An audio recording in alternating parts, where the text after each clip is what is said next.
Hey! I see you finally made it! I was hoping you would.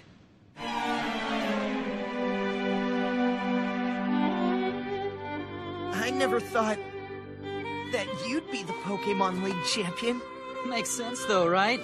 I've always been one step ahead of you from the very beginning.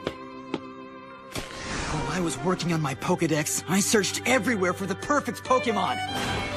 I specifically looked for those teams that could beat any Pokemon type. Now, I stand right here at the top of the Pokemon League. And do you know what that means, Red? No, what? I'll tell you. It means that I am the most powerful trainer in the world! Ah!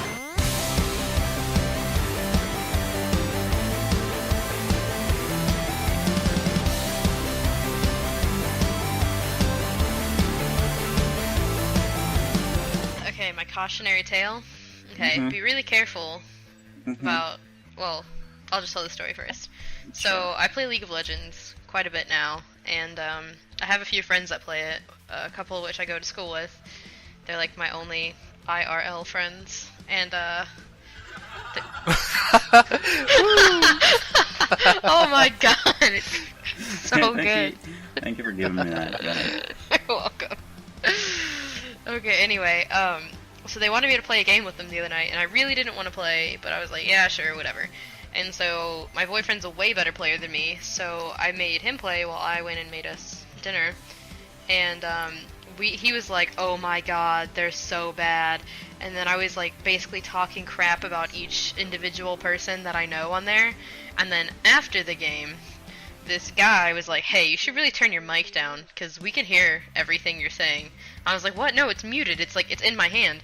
So yeah, little did I know that I had muted the headset, but the Curse chat client had picked up my my laptop mic that was like across the room, and for some reason still on. So yeah, I kind of wanted to not live on this planet anymore. I can't handle it, Paulie. I can't handle it. You gave it to me. But yeah, so a little cautionary tale. Be really careful about which mics are synced to. Oh my god, I can't handle it, Paul. Podcast Bitcast number 4. Woo, we made it to 4. We did That's it. not a very high number. Can you guys think of anything related to the number 4? Number 4. No. Not there yet. We're the Fantastic Foursome, but there's Yes, only the 3 of Fantastic us. Four. Oh god. So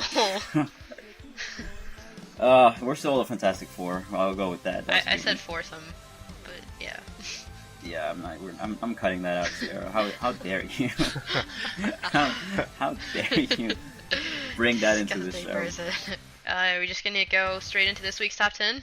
No, we have to introduce ourselves. We're not professional. They know if who we don't are. I don't know. We're their favorite people. We're not professional unless we introduce ourselves. Yeah. So all the 3 people listening need to know. Yes, they do need to know, and everyone needs to get Paul, a you sound need effect to from play now the laughter thing. You're not on No, it. I We made 2 jokes, and you're not on it. Say it again. Say it again. No, No, not you, Rafael. I'm lacking clap? sleep. I haven't slept in 4 days. What was the joke that I said? Not I really you. don't remember. Oh, Rafael, you make the joke. What was the joke? Okay. Yeah. All the 3 people listening need to know our names. It makes it so much funnier. Bitcast number 4. I'm Paul. I do stuff on the side. Who else is here with me for the 4th time? No, 3rd time, because she missed the show, even though she's the co-host. I'm Sierra. I have not really done much, but I have just recently volunteered for a bunch of stuff like a crazy person, so you'll be seeing more of me. And I am Rafael, writer of Top 10 List. Ultimate Supreme writer of Top 10 List, actually. Rafael, you're back. I'm glad you're back. Welcome back. It's good to be back. Side note, I'm Yes. also the idiot who gave Paul the studio audience soundboard. Whoops. I'm not playing it for a while, but I mean, thought I it need would it be a as good idea. I mean, I need it on my soundboard so I can just click on it. I don't like going on the page and then having to find it and then like clicking on the play button. It's too much work. So, but thank There you. you Anyway, it's my new favorite sound effect. Sierra, what do we start with every week the show? Because I can't think right now, so you're gonna have to take over the ship. Well, we usually just start with the top 10. Not usually. We always start. with Okay, the well, top 10. I didn't know if it was a trick question or not. Okay, so let's just... It was a test. Since last week's was so long, we're gonna make this one kind of short, and Yes. we're gonna get right into it. This week's top 10 is the top 10 rivalries in games. Woo! Rafael, you're here because you wrote a lot of these, Yes. and I also wrote a lot of these. But like I said, I'm so tired that I forgot any of the ones that I wrote. So when we get to them, I hope I remember. Do you have Zach's sound effects for the numbers? Oh, I forgot to do that. No, I didn't have time for that. So you're gonna have to do it this time, Sierra. Number 10. I don't sound like him. What's number 10?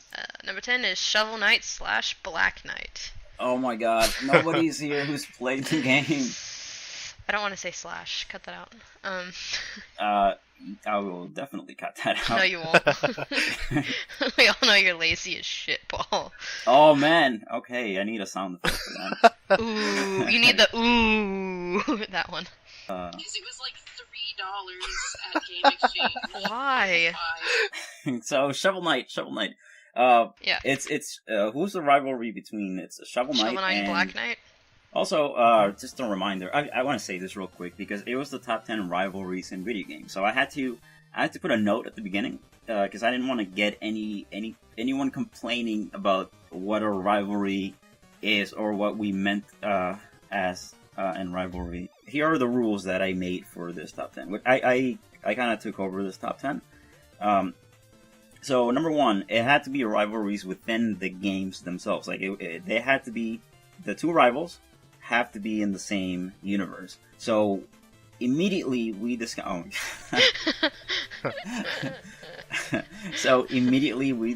Mario and Sonic, which was I went into this assuming we're just gonna put that as number 1. But then after a little bit of conversation, we realized, well, they're not actually rivals in any game. Mm-hmm. They're just rivals outside of their games. It was because Nintendo and Sega had a whole history, so kind of fans turned them into rivals, right? And then when they finally got to be in games together, like in Smash Bros. Brawl and in the Olympic Games, they were barely rivals. They were just kind of competing. So we had to cut that out. It went from that probably being number 1 to completely being out of the top 10. So that's fine. And then the next rule was that we wanted to focus on rivalries as opposed to kind of the hero and the villain, right, Rafael? We wanted to. Mm-hmm. We can do another top 10 about that another time. Yeah. We didn't want it to be just hero and villain like Link and Ganondorf or Mario and Bowser. We wanted real rivalries, something that's not just good versus bad. So with that, number 10. Jimmy wrote that, and Jimmy is not here. Dakota wanted to be on this show, but then he was too busy with his vacation, so Boo. I couldn't. Yeah, I know. We need that sound effect too. Boo. Boo. We can just do it the sound ourselves. effect? Okay, Yeah. 1, 2, 3. Boo. Ooh. No, you guys, really? Okay, wait. No. I'm sorry. Wait. I might have something for that actually. If Do you see the two I sent you? They're great. Okay. Okay. Let's try again. Sierra. 1, 2, 3. Boo. Boo.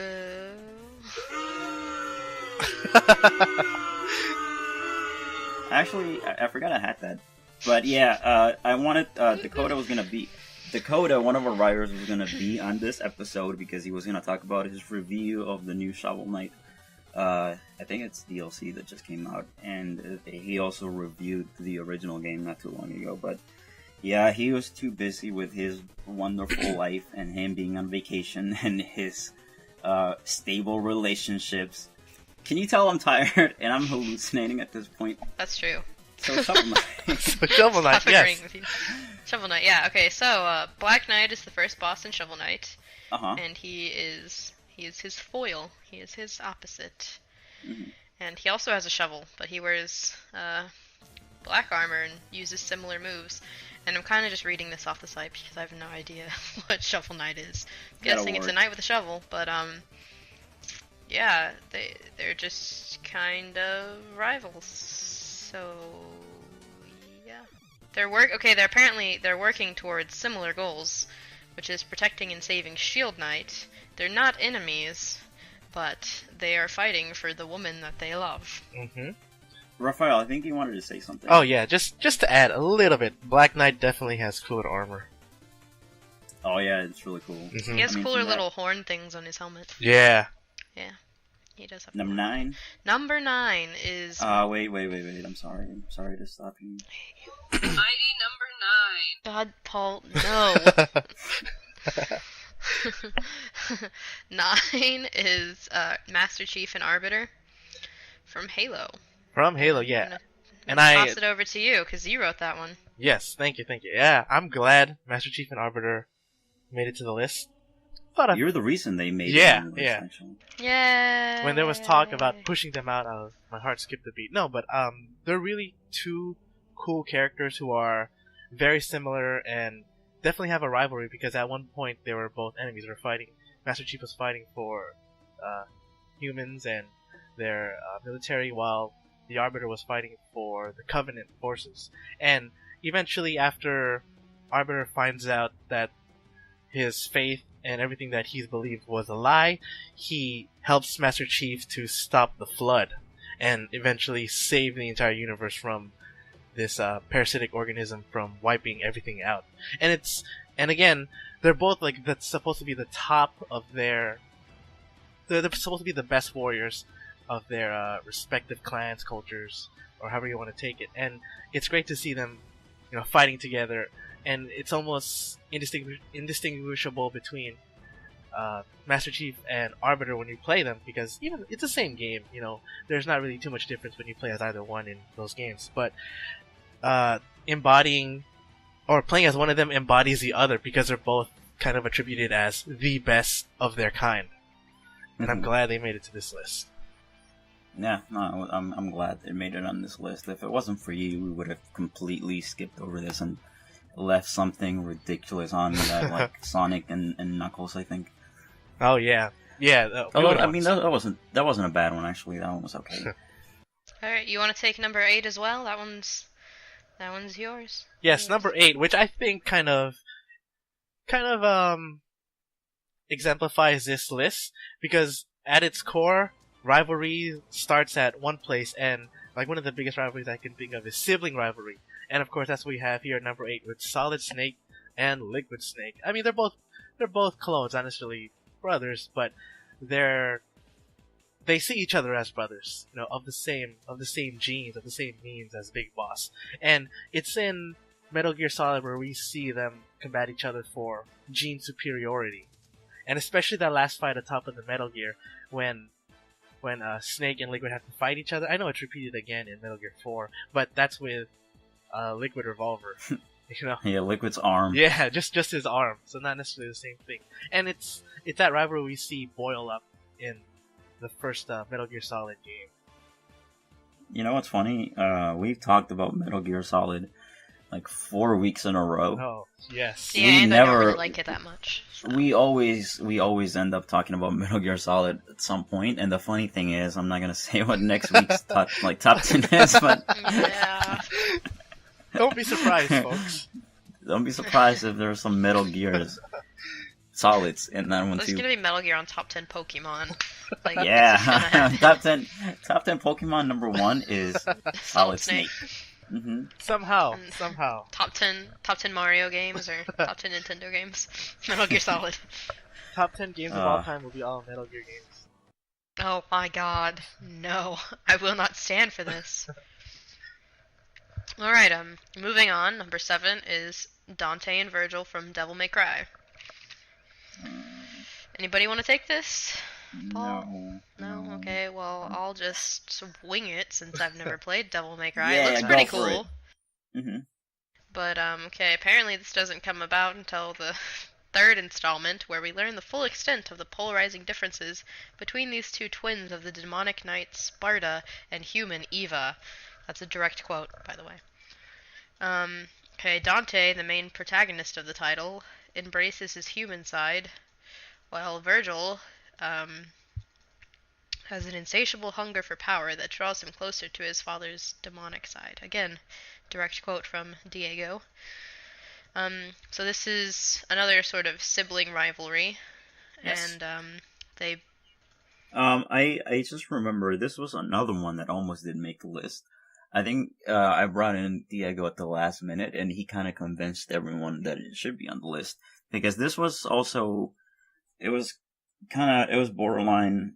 You know, is this really a rivalry, or do they belong in a hero versus villain list instead? And then he made a good point that it's more than just that. You know, there's a long-standing rivalry between them since the beginning of the series. I mean, you don't get to see it until the prequel in Metal Gear, and not Metal Gear. Wow. I Just can't let it go, can you? I can't sleep. And Devil May Cry 3. And then I guess in the remake, they also have a rivalry in that too. I mean, to be fair, I've never played it, but it seems like it's pretty crucial to the main storyline. So I think it should be in there. You might think that I'm not prepared because I've been working nonstop for 2 weeks and have only gotten 3 hours of sleep in 2 weeks, but I actually have a clip from this. And I gotta apologize in advance because this is from a PlayStation 2 game from Devil May Cry 3, but for some reason those games had a tendency to have the volume in the background way louder than the characters' voices. And it's really annoying, so just watch out for that. But here's Dante and Virgil.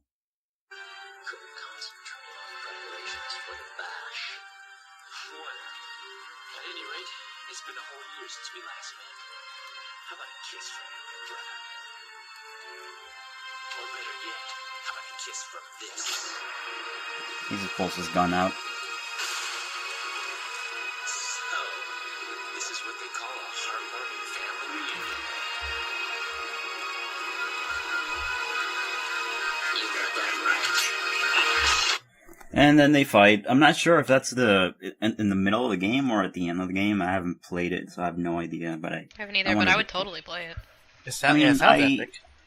I've actually played Devil May Cry 1 and 2, and never got to this one for some reason, which is a shame because as far as I know, this one is the best of all the games in the series, even including the remake that they made.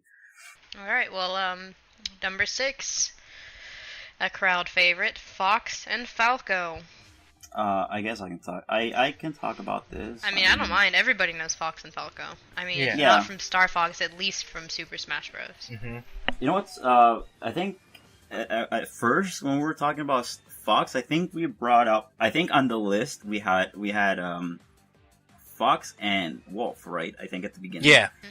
And then Jimmy came in, and then he said, "No, actually, it should be him and Falco because they have a rivalry that's been going on since the N64. Because in the original Star Fox on the SNES, they didn't really have personalities. Mm-hmm. It was just them speaking and no, it was just them making like Banjo-Kazooie sound effects, like brr, brr, brr, brr, brr, brr. That's all they said.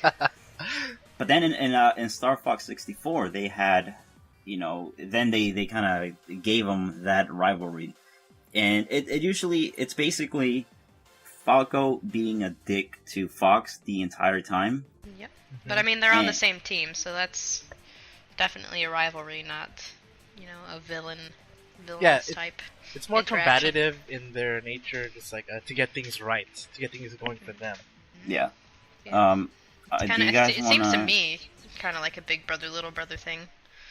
Falco, he secretly wants the best for Fox, but he hates him doing better than him. So yeah, that's a good point. Like I think he does respect them because at some point, there's a couple of lines in Star Fox 64 where he goes, he says some things about how I actually respect you, and then he goes, that's our leader. And he knows that Fox is a good leader and respects him, but then. but he doesn't like to show it often. He just likes to call him names and just pretend like he's better than Fox. But it's a pretty cool rivalry. Do you guys want to hear Falco being a dick to Fox? Always. Yeah, let's let Right. We were so close to Venom. Dang! I'm hit! Dang! Now they've done it. Destroy what? He's crazy. Don't get too... Hold together. Hurry up or you're toast. I ain't your buddy. Go away. I can't believe they did this. I can't shake this guy. I can't wait to see this secret weapon. So dramatic. I could use some help here, Fox. I found the gate. Everything is Looks Fox's like a fault. warp. I found the target. Try to keep up. I got the last one. I guess I should be thankful. I guess it's your turn to be thankful. Dang. I guess you're good for something. I hear you, Slippy. I'll be there soon. I'll cover you, Fox. I'll pass, Fox. I'll take the left. I'll take the sky any day. I'll take this one. Get the one behind me. I'm fine. You okay over there, Fox? Okay, I'll admit it. You did good, Fox. I love that one at the end because it's just him being a sarcastic asshole like he always But I mean, is. you can tell from he's asking if Fox is okay and stuff. Like, he checks up on him. I hate don't know. It sounds like he was being kind of a dick. Did it. You did good, Fox. One missile down. Pipe down, Slippy. That's Poor what Slip. everyone was thinking the entire game. He hates everyone. It sounds like he just doesn't like anyone. Go on. Somebody's gonna pay for all this. Something's not right here. Something's wrong with the G diffuser. So that's Star Wars. That about sums it up. Yep. Well, okay. On to number 5 from my favorite series of games at the moment. Consistently. Number 5 is Sora and Riku. Yay! Yay! Yay! My first Sure. PS2 game. I'm so happy we finally get to talk about Kingdom Hearts. I know, right? It's so good. It's so good. It's at So the best of Sora and everything. Riku rivalry. Yes. We should go about this. Oh, hell yeah. Hell Okay, yeah. so, even the first time you see them together on the beach of Destiny Islands in Kingdom Hearts 1, that one's definitely kind of like a big brother, little brother thing. Sora is always trying to impress Riku, and Riku's always kind of into the playful banter type thing, and it's funny too, because, he always wants to race him or battle him with their little wooden swords, which, dear God, Riku's the worst. But, you have a little box that keeps popping up during the game that has their scores. 0 to 1, 0 to 12, that kind of thing. And, he always teases Sora about his crush on Kairi and all that sort of stuff. And, even in some of the later games, like Dream Drop Distance, they have to try to be better than one another, basically, during their Mark of Mastery exams. And that's basically their entire rivalry, is just trying to be better than one another. Which, that's what every good rivalry has, right? I mean, hasn't that been the case since they were like 5 years old? Yeah. They were just competing in any way, and then They And always were basically competing for Kairi, but, yeah, competing. Riku yeah, never for really her. admits that. But then when Kingdom Hearts 1 happened, and then that rivalry got even more intense because Sora became the chosen one, I guess.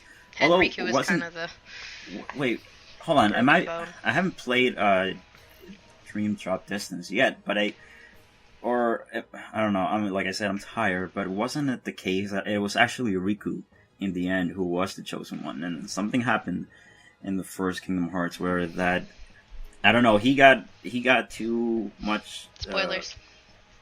Yeah, I mean, okay, I mean, look, it was cool that rivalry took on a whole other level when they became enemies at that point.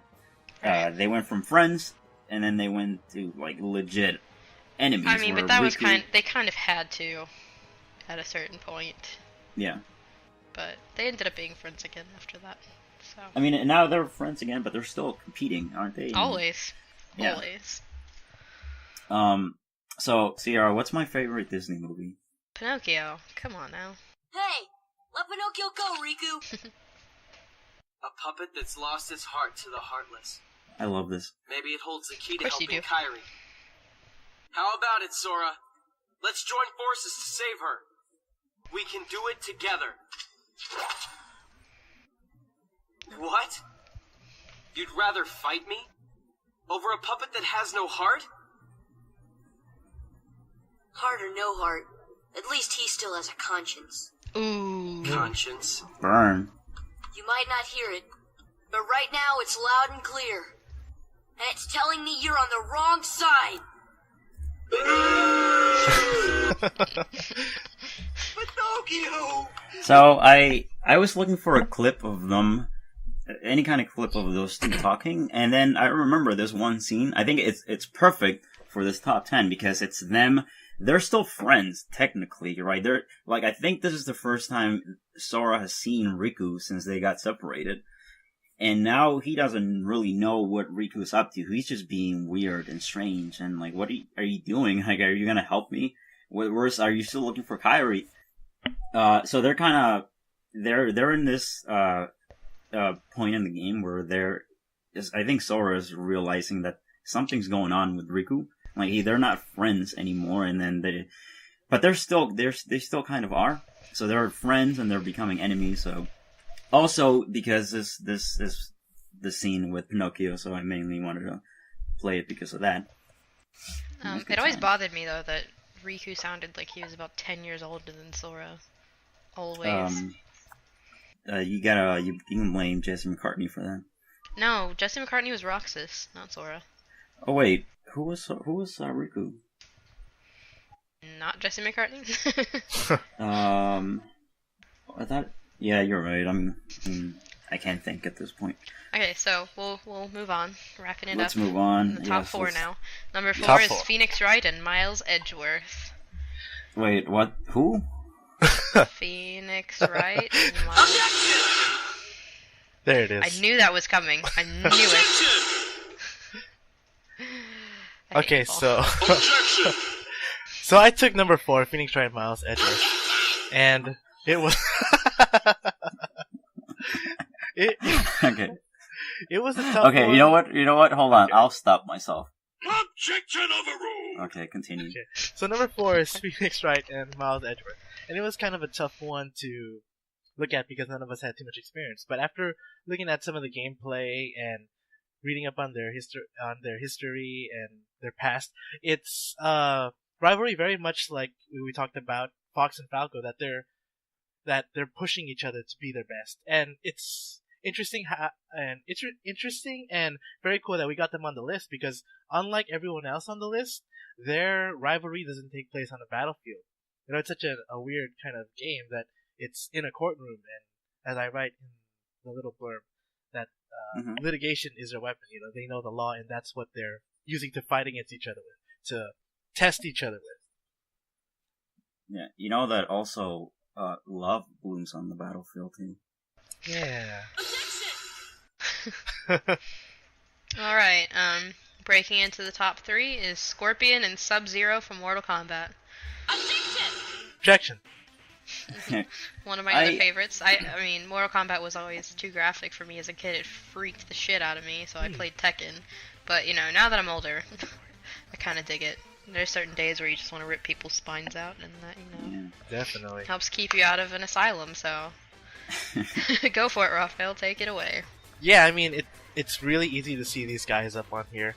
They're always in every Mortal Kombat game. I think there might have been one where they were unplayable. They were just bosses, but every Mortal Kombat game, before they even gave a story, it's either the yellow guy or the blue guy you'd pick. Ice or the fire guy, as I kind of joked in the little blog about it. But throughout, we're given much more story, and we find out that they're part of opposing ninja clans, and I believe Scorpion was tricked by Quan Chi Sub-Zero. Scorpion was tricked by Quan Chi into thinking that Sub-Zero had killed his entire clan, and he comes back for revenge. But in some of the games, there's actually alternate timelines, and it's very muddy. But they end up, I think, in the last Mortal Kombat game, they end up making amends to one another in some of the cutscenes. After Scorpion kills Sub-Zero multiple times. Yeah, after they come back. After the 7th time, he rips his spine. No, there is in the actual storyline. He does kill Sub-Zero at one point. No, he kills. He kills that original Sub-Zero, Yeah, there's and then a new one after that. then the brother. new one is the one from 3. Yeah, Rafael, you picked you said you liked Scorpion over Sub-Zero. You picked the fire guy over the ice guy. Oh no, I just mentioned that was the difference between them in the beginning. I actually really like Sub-Zero first, just because he was able to kind of like Hadouken people and then he could just uppercut them. But then when I saw the fatalities after a friend finally showed me that you can do something at the end, I thought Scorpion became a complete badass, just ripping off his mask and then burning his opponents. I gotta stop you there. I like Sub-Zero was the best. He was my favorite. Yeah, he was my favorite too. Because he was blue, and blue is the best color. It's not bad color. And we can argue about that, but I'm too tired to get into that discussion. But yeah, Sub-Zero was my favorite for a long time until Kung Lao showed up in the second Mortal Kombat, and then he became my favorite. So then it wasn't really a long time. It was. Yeah, I guess not. But... I like Sub-Zero. I still like Sub-Zero, but I do typically play Reptile over Sub-Zero. No, Sub-Zero is... Reptile is one of the worst characters in the game. No, he's awesome. No. I mean, Scorpion does have that cool chain knife thing. And you can rip people's heads off with it. That's pretty cool. It sounded like Patrick Star. Anyway, on to number 2. My personal favorite, aside from Sora and Riku, Red and Blue from Pokemon. And it's Paul's time to shine. Oh, right, I wrote about this. Nice. Do I have to talk about this? Yeah, Ziara, can you talk about this for me? I can't do this right now. Red and Blue are from the original Pokemon. They were red and green in Japan. This is why you're my co-host. Yeah, because that's how we became friends. We were first rivals on Pokemon. Oh, that's funny. Yeah, no, legitimately. We challenged each other online one day, and I was like, who is this Paul fool? I gotta just stomp his ass with my killer Pokemon. Yeah. And then Paul ended up getting a lot better than me, and I haven't beaten him since then. Yeah. But now we're friends. That's literally how we became friends. But, yeah, that's kind of like Red and Blue. But... So Red and Blue, why are they such awesome rivals? I know I wrote about this. Yeah, why are you asking me? Because you know this too. Okay, so let me try to remember. Let me try to wake up first of all. Red is the victor. Spoiler alert. Red looks like Ash. Everybody likes Red better. Blue looks like Gary. It's just a thing. Well, I mean, originally it was red and green in Japan, right? Like seriously, look at the picture we have on the site. Pikachu has a white tum. Pikachu doesn't have a white tum anymore, and he's not fat like that. Pikachu has a yellow tum. He's bouncy and cute, and he makes weird noises. What's not to love? What the hell was I talking about? Pikachu. But, I mean, so Pikachu's yeah, it was bouncy. red. It was red and green in Japan, so we're just talking about red and blue here. Yeah, you can buy a red version or you can buy a blue version of the games, but... I have both. And then whichever you pick, you would be that character. So you could buy blue and then be blue as the main guy, and then you fight red as the enemy, right? Am I remembering that correctly? But then after that, in the second game... you do battle them at the end, but your rival in the game doesn't have to be red. Then when Gold and Silver came out, then they kind of changed the canon, or it was... Well, then they said, no, actually, red is the hero, and blue was the villain, and red won. And then I guess what happened was after that, red became a hermit because you find him in some cave with, he still has his Pikachu. Wasn't he in Mount Silver? Yeah. It was a crazy cool fight too, because that was after you discover that you can go back to Kanto and do all those gym leaders, and then I think you don't actually beat Gold and Silver, 100% until you get to Red. And I think that's the most difficult fight in the whole game. It's really cool how they made him. They turned him into a hermit he was a 10-year-old boy in the first Pokemon game, and then I guess he became the ex-Pokemon League champion. Yeah, so he became the Pokemon League champion, and then but then I guess after that he's like, you know what? I've had a good run. I'm 11 now, so I'm I'm just gonna retire. I'm just gonna go into a cave and give up my Pokemon life.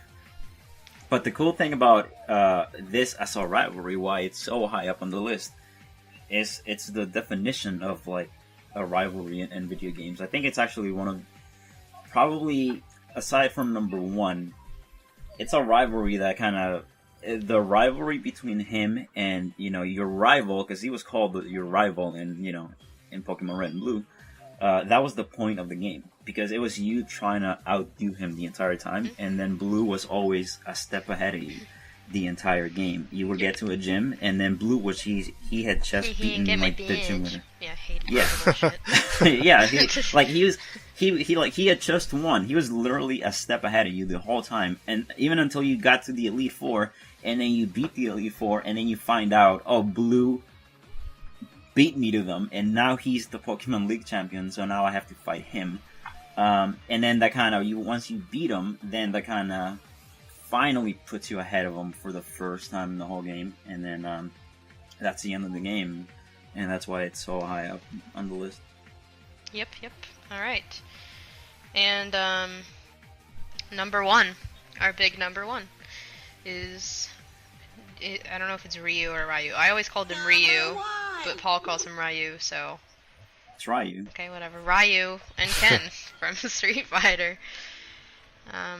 That you wrote this one too, Paul. I mean, everybody knows them.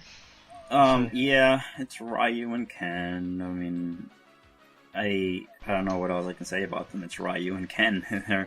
When you think about video game rivalries, it's the first thing that comes to mind. And I know that Ryu, because that's how you pronounce his name. I always called him Ryu. That's wrong. That's fine, but that's fine. We learn here on Big Cast. But Ryu has always been the star of the game, of Street Fighter in general. But the thing is, as far as skill wise, if you look at the actual story in the Street Fighter universe, I mean, if you want to look at the canon, which is kind of ridiculous because Street Fighter has a stupid canon in the first place. It's a really bad story. Ryu and Ken are not that far apart.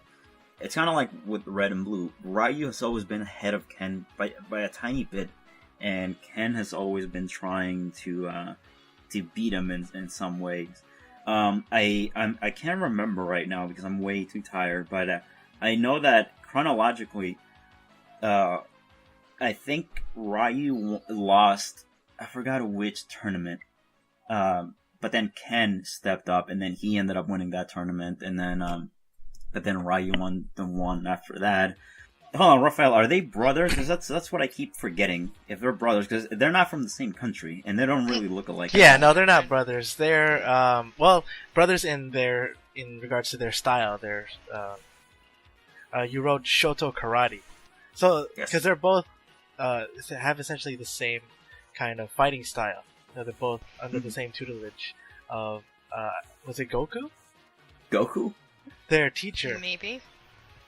No, Goken. Goken. Yeah. Sorry, excuse me. Well, he does do the energy ball thing, so I mean, I can see where that would be misleading. Yeah, Ryu and Ken, it's... I think you're never gonna have one without the other. If you put a Street Fighter game and you have Ryu and Ken is not there, then people are gonna riot. They always want those two together in every single game. You can't have one without the other.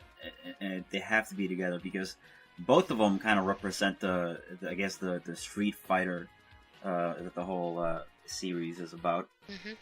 And yeah, they're not really blood brothers, but they do respect each other. I mean, so Ryu's the more serious one, the one who fights with. Yeah, look at that dead stare in his eyes. Yeah, he's the one. He's the one who fights for. He's not even looking at Ken. Yeah, he's the serious one, and then Ken was always the cocky one, the flashy one, the one trying to show off.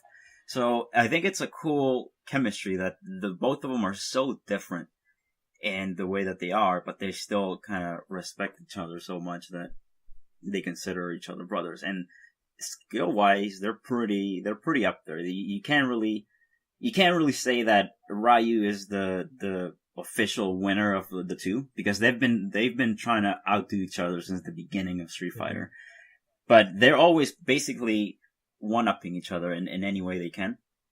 But yeah, I'm pretty sure that anyone would agree that there's no better rivalry than these two. So that was a pretty easy one to go with. Agreed. All right, so that was our top 10 rivalries in video games.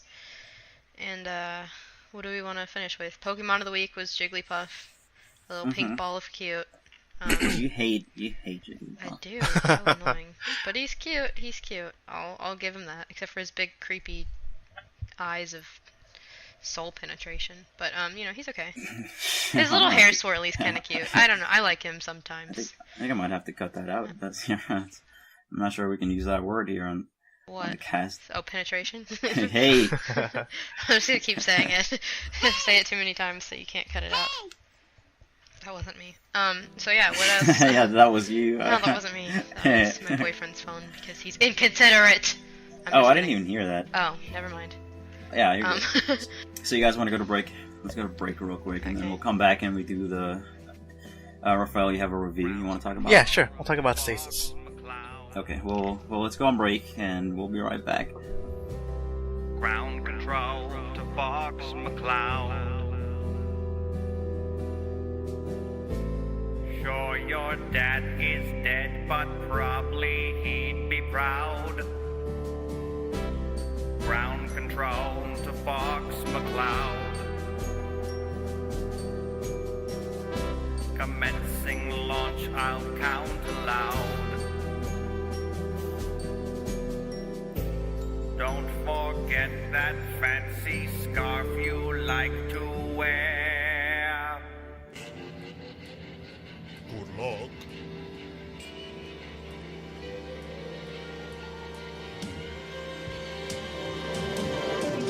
This is Peppy Head of Fox McCloud. Now do a barrel roll. I know. Try a somersault and use the boots to get through. I know. Your dead father used to help me like that too. Do we have to talk about Dad every frickin' day? Falco to McCloud, come in McCloud. Oh boy. You're such a waste of space. Yeah, till you're in trouble. I can't shake this guy no matter what I do. Gee, I guess I should be thankful. Well, you. No, Falco. You. This is Slippy Toes of Fox McCloud. A bogey's on my tail. Oh, big surprise. Get this guy off me, please, please. Come on, I'm dying. You're an R-Wing engineer who sucks at flying? Hey! He's right though, Slippy. You suck balls. This is Fox McCloud, the Star Fox team. Hey, Falco, you're a douche. And please, Peppy, for the love of God, retire. As for Slippy, will you please die in a fire? Immediately. Star Fox team, the Fox McCloud, your circuit's dead. Connection down, can you hear me, Fox McCloud? Yes. Can you hear me, Fox McCloud? Yes. Can you hear me, Fox McCloud? Shoryuken!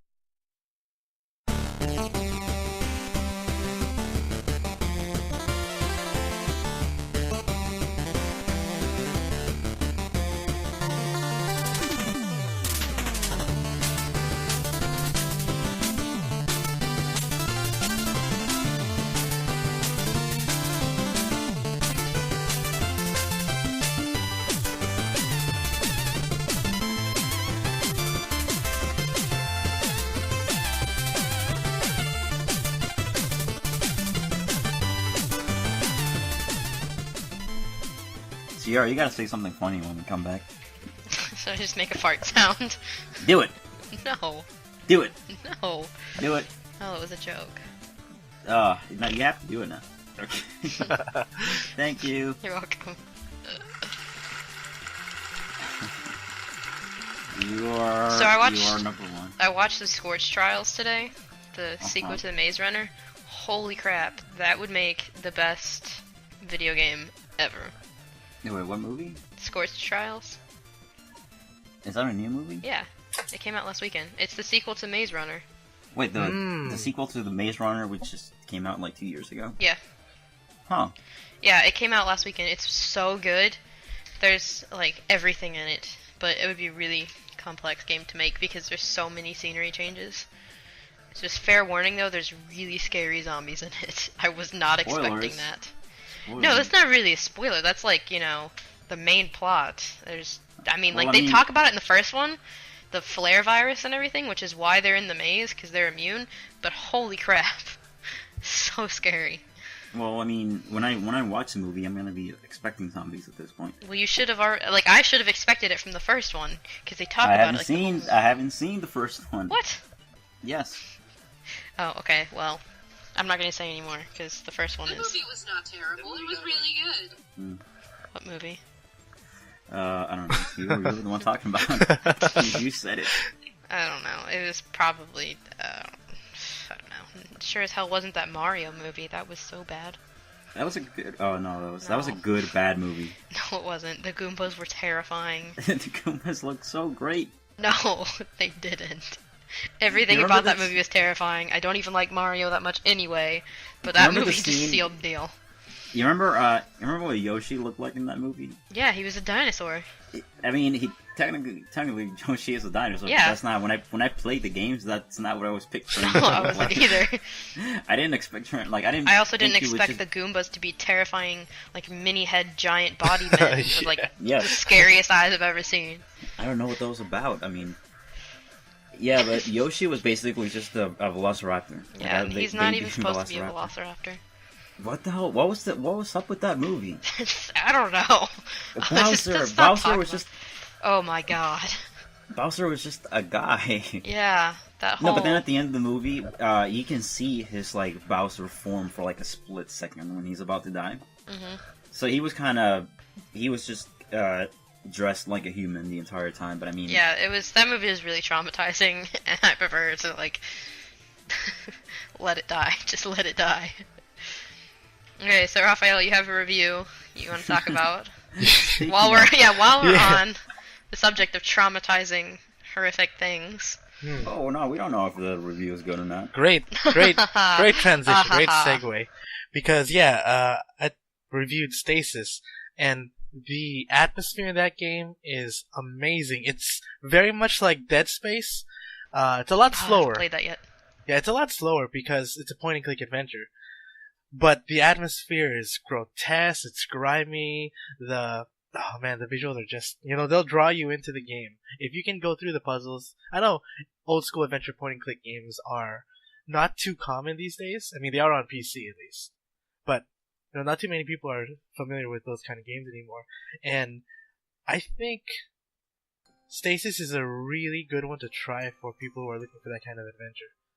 Because it's just different from other other point-and-click adventure games out there. Like I listed the developers who did Deponia and Night of the Rapid. Those games are very warm, they're very cute and cartoony, but this one is a complete stark opposite of those games. You're in a ship, you have no idea what happened to it, it's essentially floating in space, and a couple rooms after your character wakes up and you walk through the ship, you see bloodstains everywhere. The entire ship seems abandoned. There's dead people lying around, and when you're reading through the logs, you get these hints of something has happened. There's a science department that has been taking on more food so they could prepare for their extended experiments. And then as you go deeper and deeper into the ship, it all unfolds and you see the experiments that people have been performing. I mean, I definitely don't want to ruin it, because once you get to that part of the game, the environments just kind of wow you, especially if you've been reading the data logs throughout. So, on atmosphere, it's completely awesome. I think alone that could sell the game. I mean, it does sound like it reminds me a lot of Dead Space. I've never played Dead Space, but I have both of them on my Steam list along with everything else. What? You should play it. I'm writing a review this week too, on another horror game called Euclidean that ruined my life forever and made me have an existential crisis. So I'm not going to say any more about it. Y'all can just read the review, but good lord, that game. It's a really good game. It's really weird, and I mean, they did what they intended, which was to make the player feel utterly and completely hopeless. Like everything in life is pointless and futile and just yeah, fun game. Fun game. So Euclidean? No, wait, not Euclidean. What's Stasis? Stasis. So thumbs up. Definitely thumbs up. It is tough to get through for people who are coming from shooters or games like Amnesia, because Amnesia it's definitely it's a great scary game, and that's the thing about Stasis, because it builds up all this tension throughout, but it kind of never really surpasses that point. Worst. No, but it never surpasses that point. Like when in a scary game you're going through a hallway, or do you guys remember the moment you get the shotgun in BioShock? Mm-hmm. Yep. Mm-hmm. And it's just sitting there in the middle of a dark room, and there's a light, and as soon as you pick it up, the lights shut off, and you start hearing noises around you. That's where that tension escalates. But Stasis kind of fails at surpassing that point, and I think it really hurts the game. I mean, it's still great to go through it and see how disjointed and how far the ship has fallen in disarray, but it just can't quite measure up to a scary game or like a horror game, a true horror game. All right. There was also there were two more games that I wanted to talk about, but we couldn't get the reviewers, and they were Shovel Knight. Well, the new Shovel Knight, I think it's DLC, the new one that just came out like last week, and Dakota reviewed that, so check that out. And there was also the Destiny. Is that also DLC? Because these two games, I mean, The Taken King, I don't think is DLC. I think that's actually a new game. Zach wrote that, didn't he? Yeah, he did, but I mean, wait, I think it is DLC. That's why it's so confusing to me. I don't know what to call them. Same with Shovel Knight, because that new thing, that new DLC, like it just got like the game got re-released, I think, with new stuff added to it. I don't even know what it's kind of. It's actually kind of funny that both of these came out in the same week, because they're both of them. I'm not even sure what to call them. Like, is it DLC? Is it a re-release? I mean, I would say just let the reviews speak for themselves. Yeah, both of them. Let everybody read them. Yeah. Yeah, check them out. I'm excited for all the stuff I have coming up. I've become like Zach. Like, I volunteered for so much stuff this next month. I want to do something with Five Nights at Freddy's too, because I'm like super into that right now. And oh, that would be fun. The latest one has some like DLC. It's not really DLC, but there's like an update coming on Halloween. And there's like, you know, a big thing with the story that's going on. The guy who made it said that, you know, the fans and everything have been completely spot on with all of their, like, basically everything that they pieced together in terms of the storyline. Mm-hmm. But at the end of Five Nights at Freddy 4, there's, you know, sort of a big thing that happens, and everybody's been speculating, and everybody's been completely wrong. And he's said that what's happening on Halloween is not going to answer that, because he wants everybody else to figure it out, but it's going to be something big. So, I have that. I'm interviewing the lady who wrote Fry Scores. I am reviewing Euclidean, Blitzcrank's Poro Roundup. Screw you, Paul. I'm gonna do some stuff. Worlds for League of Legends is starting on Thursday. Oh, nice. So I have some cool stuff, some contests and things coming up with that. I'm gonna write a couple pieces on that as well.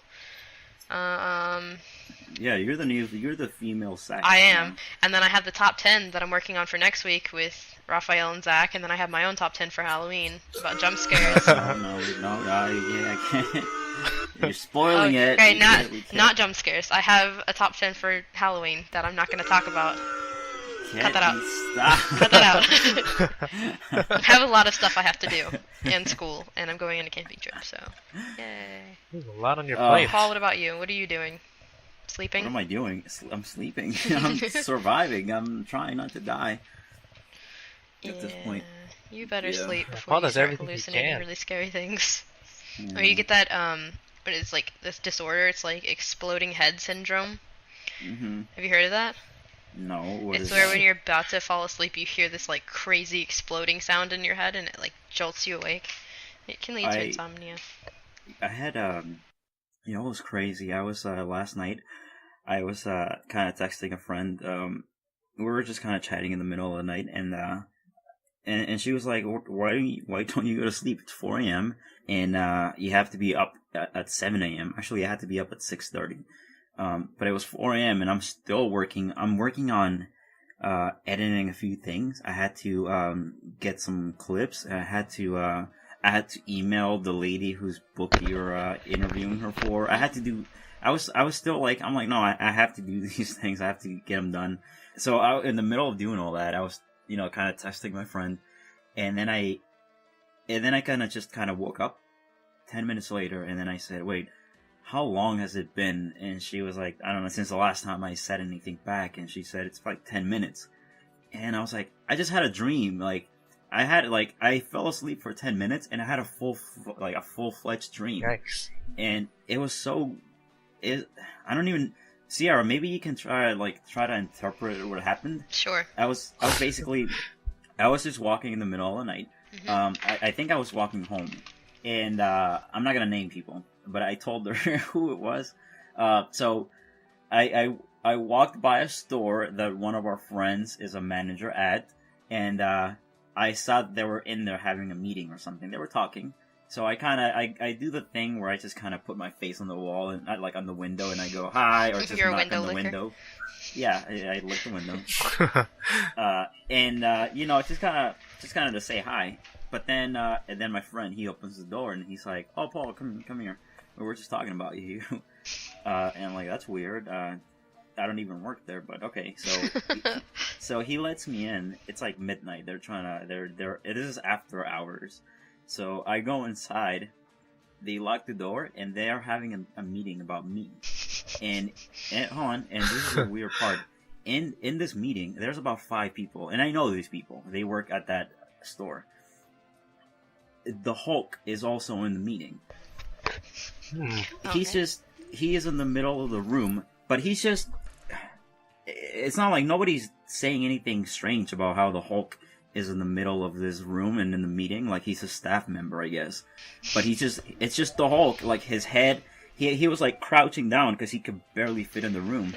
And I forgot something happened where my friend was like, "Yeah, Paul, we need to talk to you about something." And he's like, he's going through his desk and looking for something for me, and then he can't find it. And then the Hulk, he goes, "No, let me help. Let me help find the thing for Paul."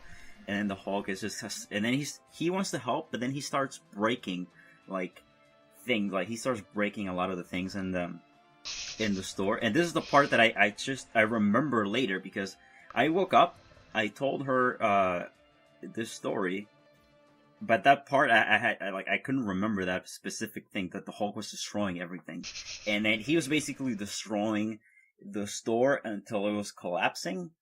And then I woke up, and then I said, "Oh, how long has it been?" And all that happened in 10 minutes.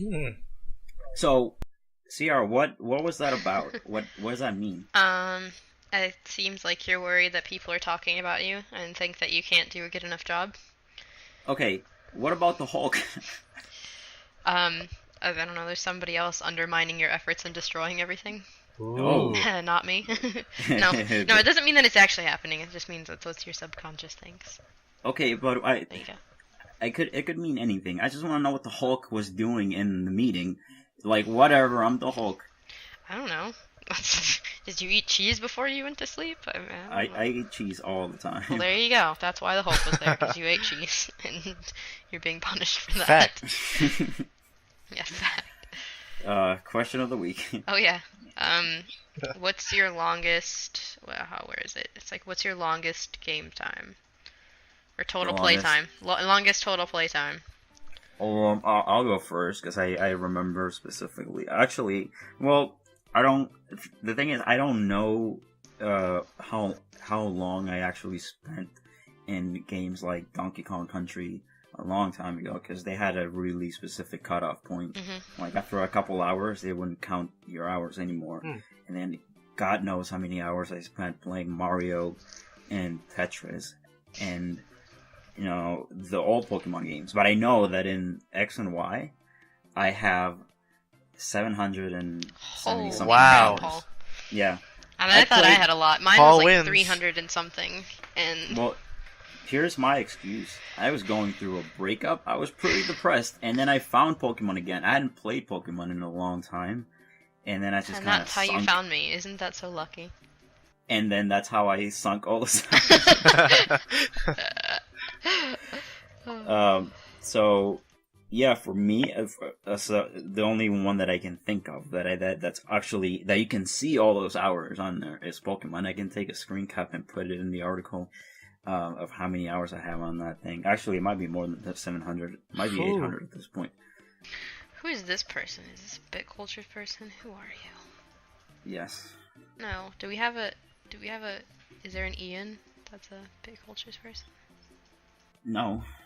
Okay, well, they commented on Bit Cultures that some say that video games are just a crutch to real social interaction, with people talking at each other rather than to each other. In my experience, this has been the case. Interactions with other gamers just seem shallow. I'm like, excuse me, who are you? Was this for the question of the week? No. Yeah. This was just on the side when Paul was talking about using video games as a crutch to deal with his sorrow, and then I read this at the same time. What is he talking about? Who is... Oh, actually, I think I know who that is. Really? Yeah, it's some person. So, Rafael, what's yours? Easily Skyrim. I mean, the Xbox I could not version... get into that game. Sorry, what was that? I could not get into that game. I played it for like 3 hours making a character, and then I was like, alright, I'm done. I think, it's funny you mentioned creating a character, because I think like 50 of those might have, replaying the game, 50 of those might have been just making a new character, trying to roleplay as something else, but definitely Skyrim. On the 360, I have at least 300 hours, and then when I got it again for PC, I added like another 100 hours. So it's easily one of the games that I lost myself in so much time. And it's crazy to look back because I was doing school full time when Skyrim came out, and then even following the next semester, I was still playing it, and I was going to school full time. And it's so weird to see the hours dredge into this game, but you kind of don't see it yourself until you take a step back and look at what those icons say, that how long you've spent playing a rogue, trying to steal stuff from people's houses. Yeah, you kind of re-examine your life when you see like 300 plus hours on Pokemon X or whatever else. Child. You need to calm down with that, Paul. And that's gonna we're gonna become rivals. No, I'm kidding. This is for you. I'm kidding. Okay, so yeah, that's about all we have for this week. Unless wait, you didn't say yours. What? I did. I have like 300 something hours at least. I might be up to closer to 500 now. I honestly don't know. My DS is dead. But Pokemon X, and there's no telling what I have on the old Pokemon games. Wait, did you just say that now? I said that like 3 times in this conversation. I'm losing my mind. I really need to get some sleep. You need a nap, Paul. Go dream about the Hulk. Seriously. Yeah. You need some more milk and a little blankie. And blackout curtains, which are the best, by the way. I spend most of my time sleeping now.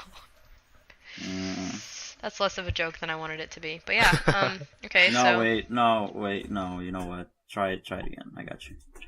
No. Oh, because I know. Please refresh the page and complete the verification to What is that? What is Someone's that? filling out taxes Karma. or something. That's karma. Let's wrap it up. I need to sleep. Yeah, okay, so I thought that was your joke and I got really confused. No. That was the same thing. That's the link you gave me. Really? Yes. That's funny. I guess you can only use it a certain amount of times before the guy tells you to play. Okay, well, yeah, that's about all we have for you this week. Keep an eye out on the side. There's a lot of good stuff coming up. Rafael, thank you for being here again. Thank you for having me, as always. Yeah, and Paul, as always, thanks for letting me co-host. Go get some sleep. I forgot to ask what song you wanted to close this with. Ooh, that's a good one. No, not Pokemon, because we already did a Pokemon. I said that's a good one. I didn't say Pokemon. Huh? No, just in case. It's just not Metal Gear Solid. No, that has to be next week. No. Yes. Let's see. You have Star Fox. No. You have some... God, what is it? Street Fighter music. There we go. Yeah. Oh, you want to do Guile's theme? Yes, oh, perfect. There it is. Yeah. Guile's theme goes with the ending of the show. Yeah. That's what you should name this week's podcast too. Guile's theme goes with the end of the show. Perfect. Kyle's theme goes with the ending of the show. That should be the name of the thing. Okay, anyways, well, yeah, I guess that's it. We're calling it. Good night, everybody. Till next time. I don't know how to end it. I love your official ending. So yeah. So hey guys. Good night. Good night, everybody. Guile's theme. Let's go to sleep.